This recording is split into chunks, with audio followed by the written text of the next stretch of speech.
At my sister's wedding, my parents demanded something from me that would change the course of our family forever. I wasn't prepared for it, and I certainly wasn't ready for the humiliation that followed when I refused. What they didn't know was that their betrayal would awaken something in me, something they should have never provoked. That day, a simple refusal turned into a slap, and that slap lit a fire of revenge inside me so powerful, it consumed everything in its path. I was standing near the beautifully decorated reception hall, the sound of laughter, clinking glasses, and soft music floating through the air. My sister, Emma, looked radiant in her gown, smiling as she posed for endless pictures. Everyone seemed happy, except me. I had a strange tension building inside, though I didn't know why. My penthouse had always been my safe place, my fortress. I worked my soul off to earn it. Years of sleepless nights, double shifts, corporate struggles, everything had gone into affording that luxury in the heart of the city. And yet, my parents, who had never supported me the way they supported Emma, suddenly thought it was their right to demand it. It happened right after the wedding toast. My father walked over with my mother, both smiling like they were about to give me some big news. "Son," my father began, "your sister and her husband need a good place to start their life. Your penthouse would be perfect for them." I froze, unable to believe the audacity of what I was hearing. "You mean my penthouse? The one I bought with my money? You want me to just hand it over?" My mother put a hand on my arm and gave a sweet smile that felt more manipulative than caring. "You have plenty of money. You can buy another one. But Emma deserves the best. Don't you want to see your sister happy?" That was the line that did it. All my life I had been told Emma was special, the golden child. She got piano lessons, private tutors, designer clothes. I got lectures about working hard and not being a burden. I built myself from scratch, and now, when I had finally achieved something for myself, they wanted to strip it away to hand it over to her, just because she was getting married. I laughed bitterly. "No, absolutely not. That penthouse is mine. I earned it. If Emma and her husband need a place, they can get their own." My father's face darkened, but it was my mother who reacted first. In front of everyone, without hesitation, she slapped me across the face. The hall went silent.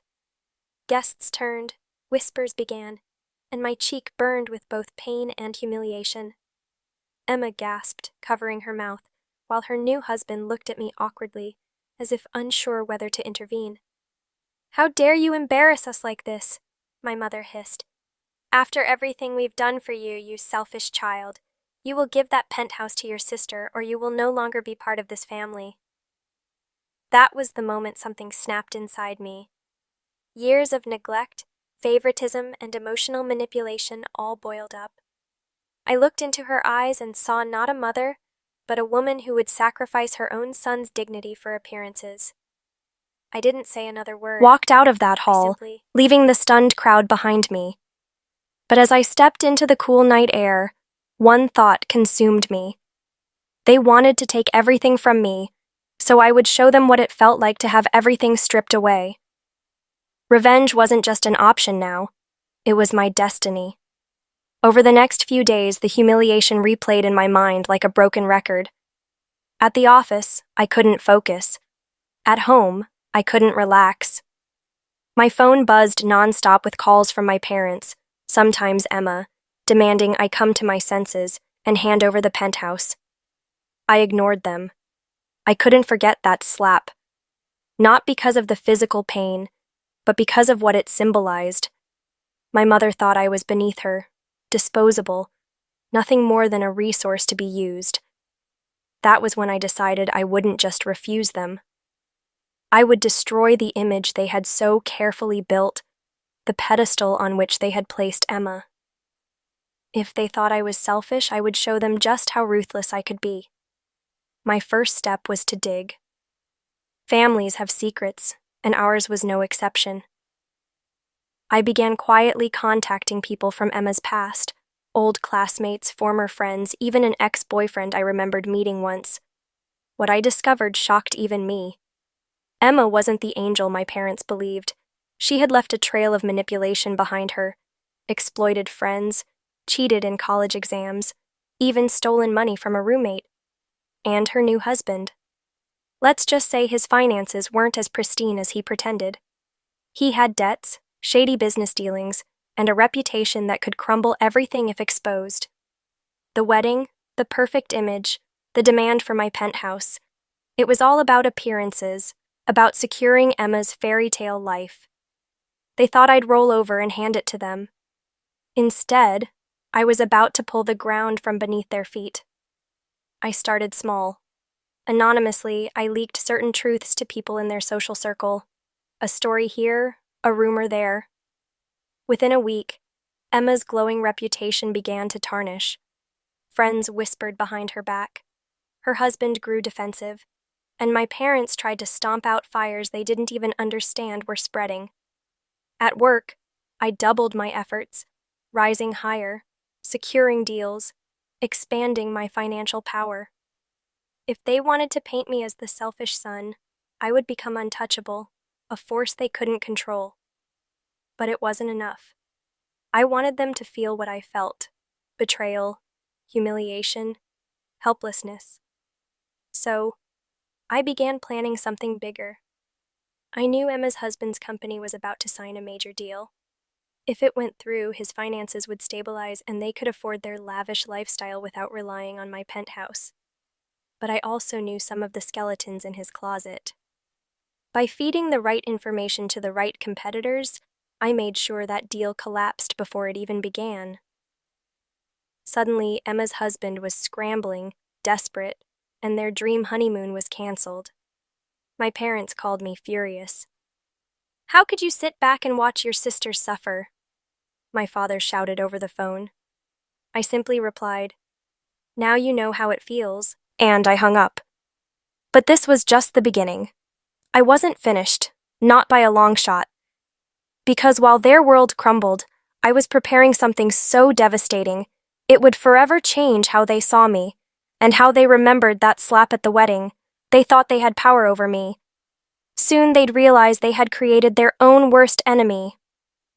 At first, I did nothing obvious. Revenge doesn't thrive on theatrics alone. It's born from patience, timing, and letting the other person unravel exactly where they're most proud. While Emma and her husband tried to patch their public image, I kept working in the quiet corners, assembling facts, tying loose threads into a single rope that would snap at the right moment.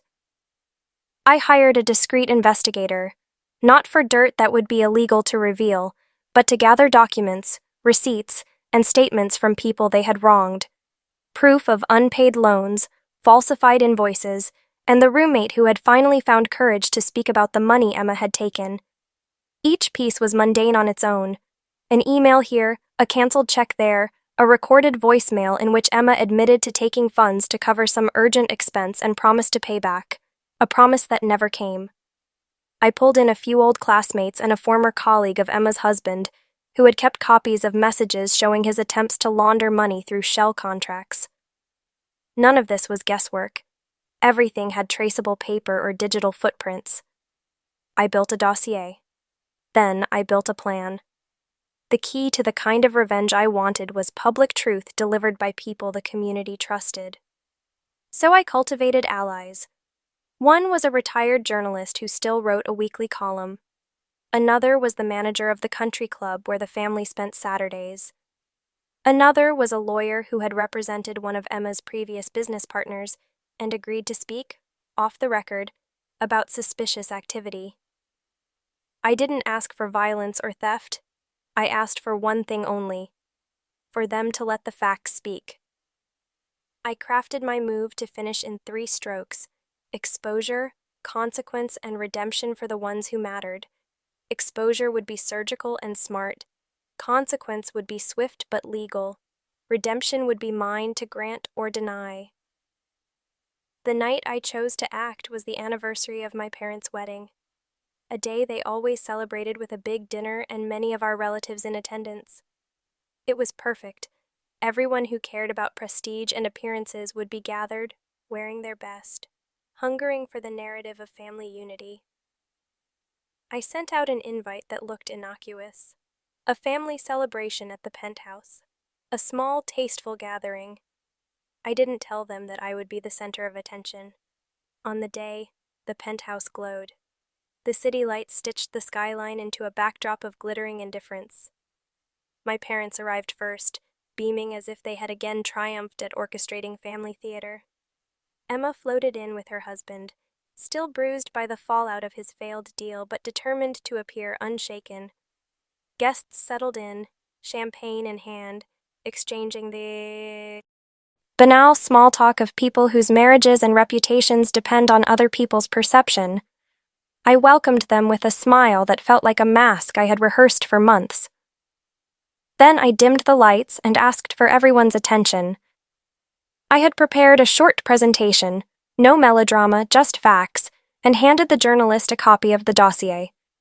The screen lit with the first slide. A timeline. I spoke without anger, because anger sells nothing, clarity does. A year ago, I said, I was humiliated at my sister's wedding. I was asked to give up something I worked for, and when I refused, I was publicly shamed. I could have retaliated with childish insults. Instead, I set out to find the truth. I clicked the remote. Documents appeared, bank transfers showing unauthorized withdrawals from a roommate's account, screenshots of messages in which Emma and her husband discussed moving money through fake invoices, a photocopy of a withdrawn loan application Emma had submitted under false pretenses. The room hummed. Faces changed color. My mother reached for my father's arm as if to steady herself against a sudden gust of reality. Someone whispered, "This can't be true." It was. The journalist summarized the evidence succinctly, and then, like a practiced surgeon, she cut to what mattered. We have copies of records here that have been shared with law enforcement. People will be contacted for statements. There are also individuals present tonight who were directly affected. Heads turned. An older woman near the corner, one of Emma's former classmates, stood and, with a trembling voice, recounted how Emma had coerced her into signing off on a payment that later disappeared. A young man who had once dated Emma spoke up about money that had gone missing. Names were named. I watched my parents shrink, not because I wanted them to suffer, but because watching the facade fall was the only language they seemed to understand.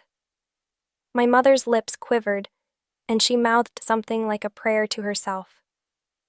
My father stared at the documents as if the paper had turned into poison.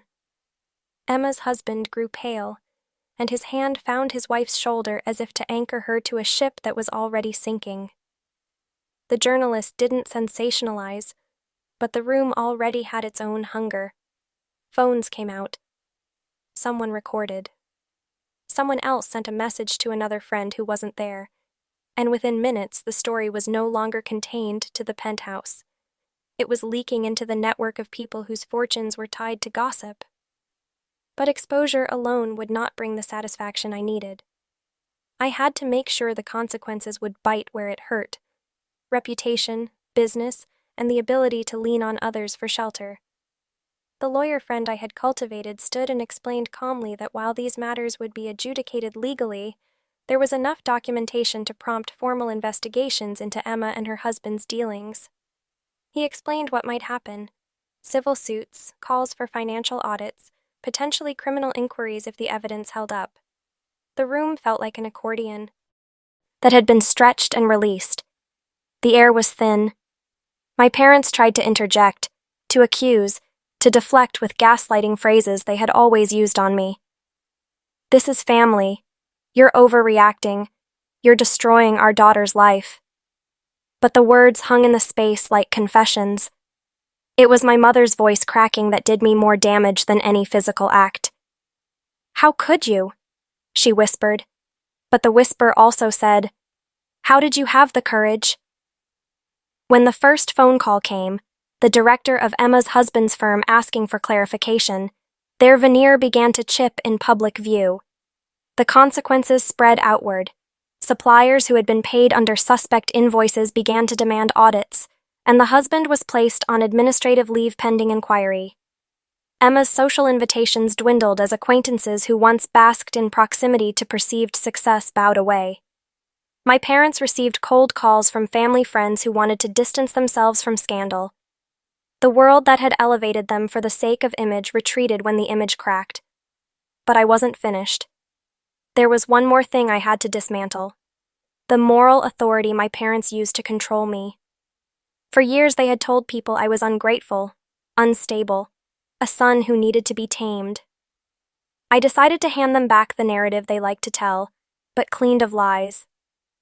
I had prepared a letter, short without flourish, addressed to them and to everyone present, in which I recounted, soberly and without sentimentality, the pattern of favoritism that had shaped my life, the ways they had chosen one child for investment and another for labor, the way that public appearances took precedence over private truth. I read it aloud. The words were simple, precise, and merciless, only in how accurately they reflected reality. "You made choices," I said. "You chose an image over a person. Tonight you see what happens when an image is defended at the cost of humanity." The silence that followed was not theatrical. It was the absolute quiet that follows when a long-neglected truth finally lands. People left that night in clusters, not in raucous arguments, but in the subdued grief of those who knew their social map had been redrawn. My parents stayed behind longer than anyone else, clinging to each other as if they could hold the world together with hands that had refused to hold mine. They begged, not for forgiveness so much as for the return of their position, as if position were a currency they could trade for love. I listened. Then I asked for only one thing: that they never again ask me to sacrifice what I had earned for the sake of their image, and that they apologize to the people they had wronged, not a private whisper, but publicly, to the group present and to the names that had been damaged. My mother wept. My father tried to bargain, offering family heirlooms and promises that sounded like rehearsed confessions. I refused to be bought. I said nothing about the penthouse because they already knew my answer. The penthouse remained mine, untouchable by public opinion or legal maneuver, because all of my actions had been within the bounds of law and truth. It became, oddly, a safe place for the people Emma had harmed. I opened a channel for those victims: legal resources, temporary housing referrals, introductions to journalists who would help them tell their stories. The penthouse, once the symbol of their greed to take from me, became a tool I used to redistribute dignity. Months later, the consequences unfolded in more formal ways. Audits were launched. Contracts were rescinded. Emma's husband pleaded guilty to financial mismanagement and accepted a settlement that ruined his hopes of sustaining their lavish lifestyle. Emma faced civil suits that drained her resources and tarnished whatever goodwill she had. My parents' social circle contracted until they had to reckon with a new, quieter life. And yet, the most satisfying part wasn't the ruin. It was watching them find out how fragile the structures they relied on were, and watching them, finally, have to rebuild without the scaffolding of prestige.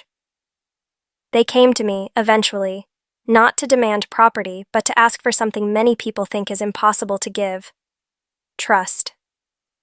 I refused at first, because trust is earned, not reclaimed by pleas. Over time, with boundaries and real apologies, a new, cautious relationship formed. It was not the warm family tableau they had once owned, but it was honest. I found peace not in revenge itself, but in the justice of truth and the dignity of choosing how to respond. I kept the penthouse, but I changed what it represented to me. It was no longer merely an achievement. It became a reminder that dignity is not measured by the size of your home, but by the standards you refuse to compromise. Emma moved away from the city, taking what remained of her social life and starting over while others picked through the wreckage. My parents downsized their expectations and learned painfully that reputation is brittle when not backed by integrity. As for me, I rebuilt my life on terms I defined: trust earned, generosity measured, boundaries respected. I forgave not because they demanded it, but because holding on to my anger would have meant letting the slap define me forever. Instead, I turned that moment into a crucible that refined rather than consumed me. The last time I saw my mother, she reached for my hand and asked, in a voice that was barely a whisper, "Do you hate me?" I looked at her, the woman who had handed me shame and a lesson in strength, and I answered honestly, "I won't let hate live in me. I want better for both of us, but I can't give you what you never earned." She nodded, and there was relief in that nod.